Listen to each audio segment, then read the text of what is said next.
सुबह का समय था। आसमान में हल्की लालिमा फैल चुकी थी। गांव के रास्तों पर मिट्टी की खुशबू थी। रामू धोबी अपने गधे भोला को तैयार कर रहा था, रोज की तरह कपड़े लादने के लिए।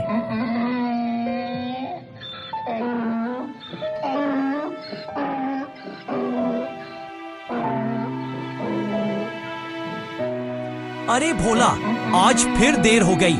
चलो जल्दी करो, सूरज निकल आया है।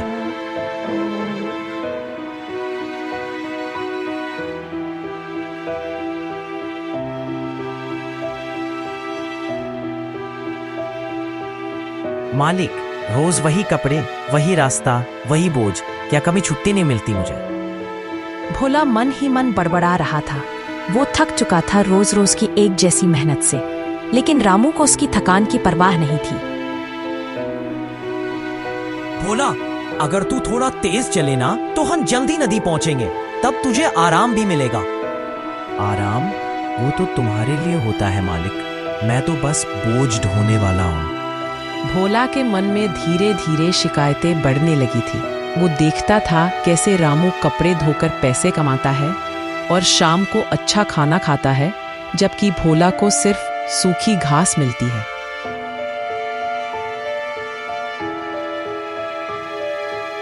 मैं भी तो उसकी मेहनत में बराबर का हिस्सा हूं, फिर इज्जत सिर्फ इंसान को ही क्यों?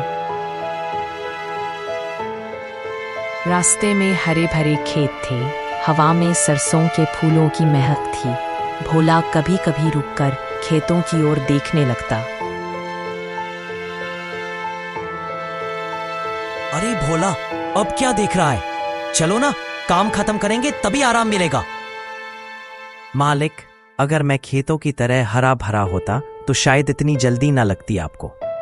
हा भोला, तू भी ना अब तो बोलना भी सीख गया। चलो जल्दी, वरना सूरज सिर पर चढ़ जाएगा।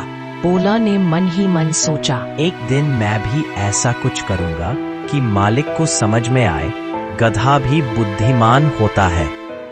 भोला, आज खेत के पास से नहीं जाना, सुना है वहां जंगली शेर घूमता है।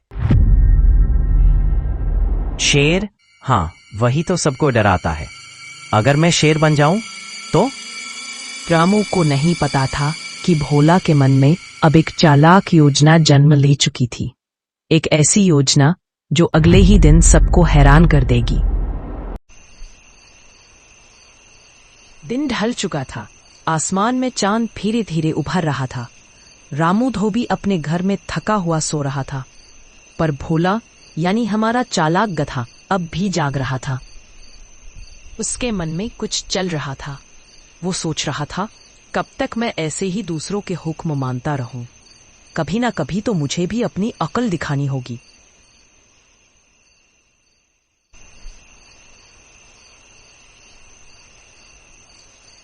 कल मालिक ने फिर मुझे डांटा। अब अगर मैं कुछ ना करूं तो वो कभी नहीं समझेगा कि गधा भी दिमाग रखता है।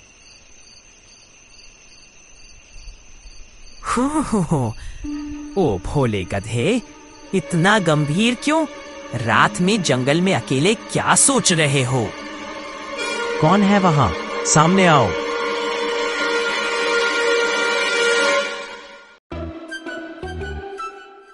डर मत, मैं हूं चतुर लोमड़ी, इस जंगल की सबसे समझदार और चालाक प्राणी। लेकिन लगता है आज कोई और मुझसे भी ज्यादा सोच में है। अरे चतुर, क्या बताऊं? दिन भर बोझ ढो ढोकर कमर टूट जाती है और मालिक को मेरी मेहनत का जरा भी एहसास नहीं। वो तो मुझे बस एक जानवर समझता है।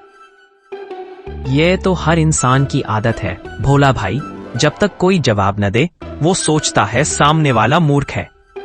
सही कहा तुमने। अब मैं कुछ ऐसा करना चाहता हूं कि मेरा मालिक भी चौंक जाए और गांव वाले भी कहें, ये गधा नहीं, चालाक बुद्धिमान है। वाह, ये हुई ना बात। तो क्या सोच रहे हो? सुनो चतुर, कल जब मैं और मेरा मालिक नदी की तरफ जाएंगे तो मैं रास्ते में जंगल के किनारे रुक जाऊंगा। वहां मैंने कुछ दिन पहले शेर की पुरानी खाल देखी थी। शेर की खाल? तुम उसका क्या करोगे भाई? मैं वो खाल पहन लूंगा और बन जाऊंगा भयानक शेर भोला सिंह। हा, गधा बनेगा शेर। अरे भोला, तू तो मजाकिया भी निकला। नहीं चतुर, ये मजाक नहीं है। अगर मैं शेर की तरह दिखूंगा तो मालिक डर जाएगा और पहली बार उसे एहसास होगा कि मैं भी कुछ कर सकता हूं। लोमड़ी थोड़ी देर तक सोचती रही। उसे लगा भोला की बात में दम है। शायद यही मौका है कुछ नया देखने का।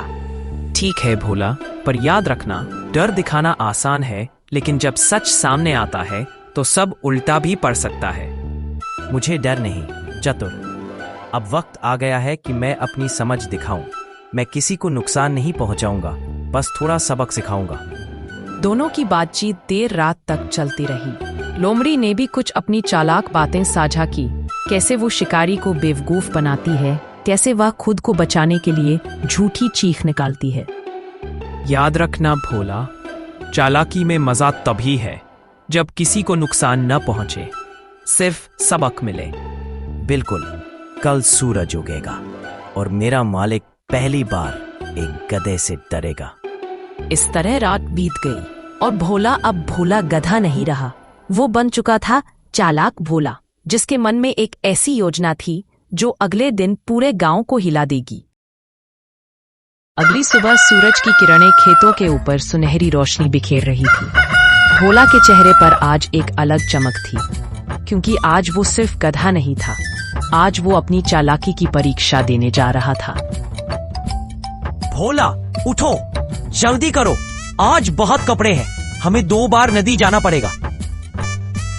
हाँ हाँ मालिक, चलिए, पर आज आपको याद रहेगा ये दिन।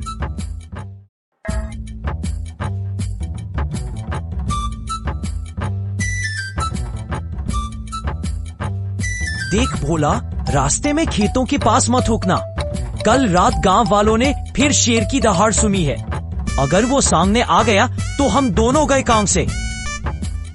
शेर? आज तो शेर मैं ही बनूंगा मालिक।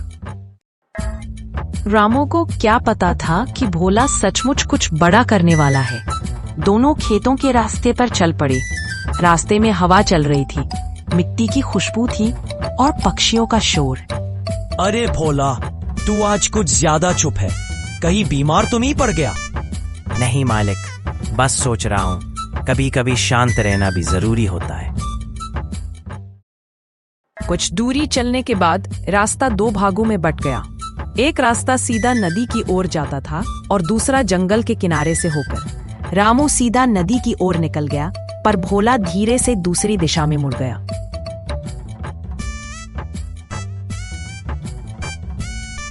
वो अब अपने गुप्त स्थान पर पहुंचा, जहां उसे पिछली बार शेर की पुरानी खाल दिखी थी। वो खाल सूखी हुई थी, लेकिन अब भी डरावनी लग रही थी। लो, यही है मेरी चालाकी की चाबी। अब देखना, गधा नहीं, शेर दिखेगा सबको। कुछ ही देर में भोला पूरा शेर बन चुका था।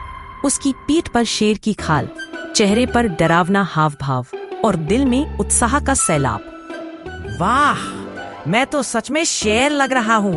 अगर खुद को देखकर डर सकता हूँ तो मालिक तो भाग ही जाएगा। वाह!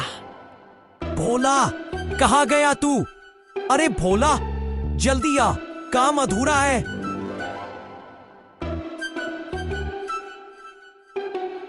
भोला, कहाँ गया तू? अरे भोला, जल्दी आ, काम अधूरा है।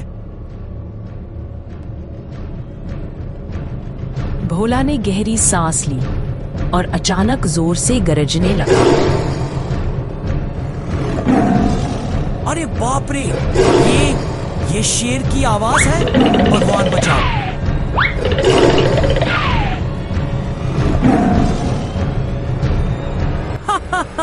देखो शेर भोला का कमाल। रामू भागता चला गया और भोला पहली बार खुद को विजेता महसूस कर रहा था। अब देखना, पूरे गांव में डर फैल जाएगा। सब सोचेंगे शेर आया है, लेकिन असल में ये तो भोला गधा है। भोला की चालाकी अब शुरू हो चुकी थी। वो खेतों में घूमता, गरजता और अपनी जीत का आनंद ले रहा था, पर उसे जरा भी अंदाजा नहीं था कि ये खेल जल्द ही उसके लिए मुसीबत बन जाएगा। क्योंकि जब चालाकी हद से बढ़ जाए तो किस्मत भी मुस्कुराकर जवाब देती है। अगली सुबह गांव का माहौल बदला हुआ था। रामू धोबी हाफता हुआ गांव में दौड़ा चला आ रहा था। उसके हाथ खाली थे, कपड़े गायब थे और चेहरा पीला पड़ चुका था। बचाओ मुखिया जी, बचाओ मुझे। अरे रामू, क्या हुआ रे? यूं पसीने पसीने क्यों हैं? बचाओ रे, जंगल के पास शेर आ गया है। हम पर हमला करने ही वाला था। मैं तो किसी तरह जान बचाकर भागा हूं। हे भगवान, शेर गांव के पास? अब तो खेतों में कौन जाएगा? कल रात भी किसी ने गरजने की आवाज सुनी थी। शायद वही शेर था। कुछ ही पलों में यह बात पूरे गांव में फैल गई। हर कोई शेर की चर्चा करने लगा। कई लोग अपने दरवाजे बंद कर रहे थे, कहीं बच्चे घरों में छिप रहे थे। सब लोग ध्यान से सुनो, ये मामूली बात नहीं है। अगर शेर वाकई आया है तो हमें चौकसी बढ़ानी होगी। आज रात कोई खेतों में नहीं जाएगा। मुखिया जी, क्यों ना किसी शिकारी को बुला लिया जाए, वो पकड़ लेगा उस शेर को। सही कहा। मैं अभी जंगल विभाग को खबर भेजता हूं। अब डर अफवाह बन चुका था। हर घंटे के साथ कहानी बदलती जा रही थी। किसी ने कहा शेर ने गाय खा ली, किसी ने कहा वो आधी रात में मंदिर के पास दिखा था। मेरी सखी ने कहा उसने शेर को नाचते देखा। अरे भगवान, नाचता शेर भी होता है क्या? अरे तू तो पागल है। लेकिन अगर वो नाचा तो मतलब कुछ तो गड़बड़ है। लोगों का डर अब मजाक में बदलने लगा था, पर किसी ने सोचा भी नहीं था कि ये शेर असल में कौन है।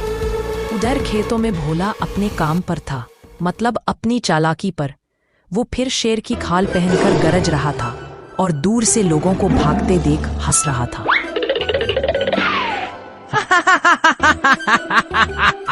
देखो, सब मुझसे डरते हैं। अब पता चला चालाकी भी एक कला है। पर भोला को नहीं पता था गांव में अब शिकारी को बुलाया जा चुका था, जो अगले ही दिन उस शेर को ढूंढने आने वाला था। सुबह फिर से वही जगह, वही खेत, पर आज कुछ अलग था। गांव के लोग अब डर नहीं रहे थे।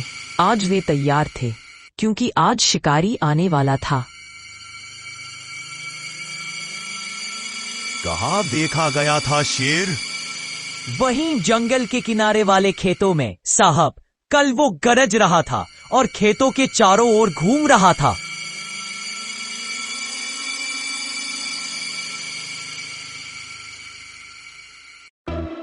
भोला इस बीच जंगल के झुरमुट में बैठा अपनी सफलता पर इतराता रहा। शेर की खाल अब भी उसके शरीर पर थी और उसके चेहरे पर चालाकी की मुस्कान। पूरा गांव डर गया। अब मुझे कौन रोक सकता है? अब तो मालिक भी मेरा आदर करेगा।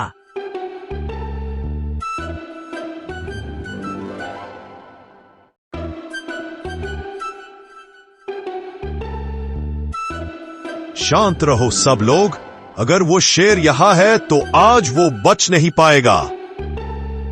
अरे, ये आवाज कैसी? कहीं किसी ने सच में शेर पकड़ने नहीं बुला लिया? भोला की आंखों में डर तैर गया। उसने जंगल की झाड़ियों के बीच झांक कर देखा। शिकारी बंदूक थामे उसकी ओर बढ़ रहा था। अब क्या करें? अगर भागूंगा तो ये समझेगा शेर भाग रहा है। अगर खड़ा रहूं तो गोली चला देगा। हे भगवान, मैंने क्या कर डाला? भोला को अब अपनी चालाकी भारी लगने लगी। उसने भागने की कोशिश की, लेकिन खाल उसके पैरों में फंस गई। वो जोर से ठोकर खाकर गिर पड़ा। वो रहा, शेर गिर पड़ा। जल्दी गोली चलाओ। रुको, ये आवाज, ये तो मेरे भोला जैसी लग रही है।